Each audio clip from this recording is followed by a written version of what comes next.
Woody Allen was born as Alan Königsberg on December 1st, 1935. Although having always been described as both funny and intelligent, he had little interest in school and was often mistreated by his peers. His parents wanted him to become a pharmacist, but his passion was in jazz. His parents did understand creativity, however, as they owned a theater in Brooklyn, which could have been the starting point of his future career in film. Woody began playing the clarinet at a young age, playing in a local cafe where he continues to play to this day. He admits that he has always wanted to be a professional clarinet player, even more than his career as a filmmaker. This passion for jazz has contributed to his success in filmmaking, however, as it has given rhythm, expression, and emotion to his films. Along with his passion for jazz, at the age of 16, a schoolmate suggested that Woody start to write gags. He was published in newspapers under the alias of Woody Allen, the first name that came to mind. Woody began writing up to 50 jokes per day for various comedians, as well as radio and TV shows, launching his career as a stand-up comedian. At the age of 29, Woody's screen career began with What's New Pussycat. Although a great success, Woody believed that the director had messed up his script. He then began the trifecta of writing, directing, and acting in his own films to have complete control, skills which he learned from a book called How to Direct.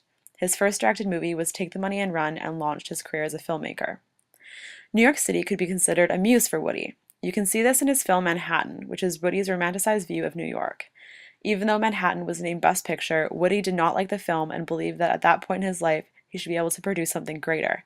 If not, they should not give him money to make more movies, showing how truly critical he is of himself. However, after Manhattan, the audience was ready to follow Woody anywhere, which brought him to take his work to an international level in both England and Spain.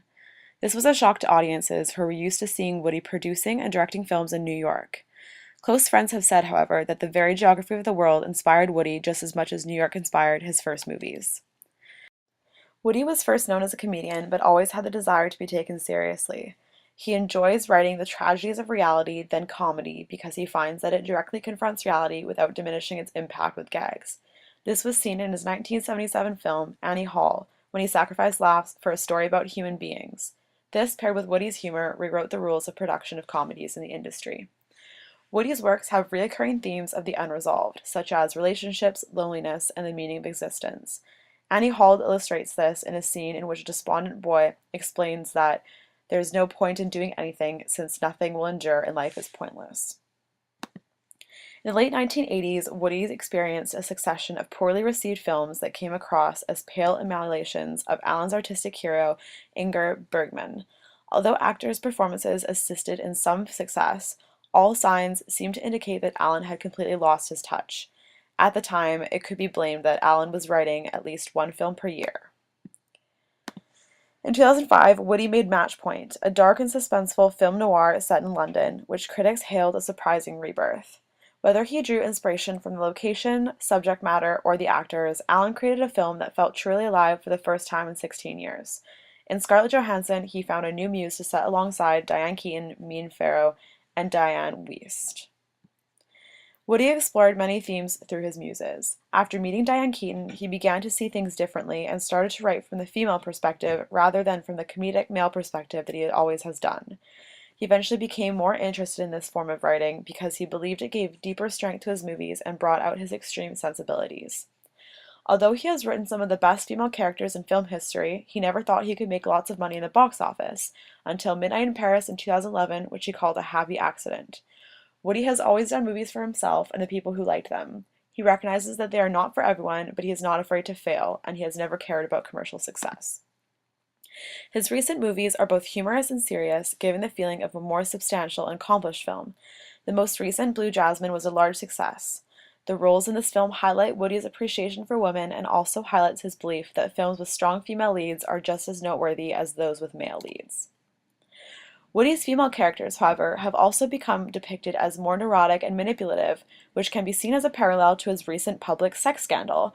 This secret relationship with his partner Mia Farrow's adopted daughter, Soon-Yi Previn, the subsequent public ordeal, and the custody battle with Farrow over their children traumatized the always private director. However, he has a unique ability to compartmentalize his life. He was able to continue shooting while dealing with the trial. Woody's filmmaking processes can also be described as strange. He generally doesn't like to be present during the casting. Besides a brief introduction, the process is left to his casting director. He also prefers handwritten letters to phone calls, and he will offer actors parts in his films through this method. He insists on having scripts for his films hand-delivered to the actors. He also has a reputation of firing them, which he has done past halfway through the film. He also has a chaotic and unruly way of writing his scripts. However, it has been said that nobody has the same brain power, tenacity, and so much to say about life continuously than him. He selects his feature films from a collection of ideas written on stacks of paper and types them on a typewriter he purchased for $40 at 16 years old. Although his production processes seem complicated, his vision is one of simplicity.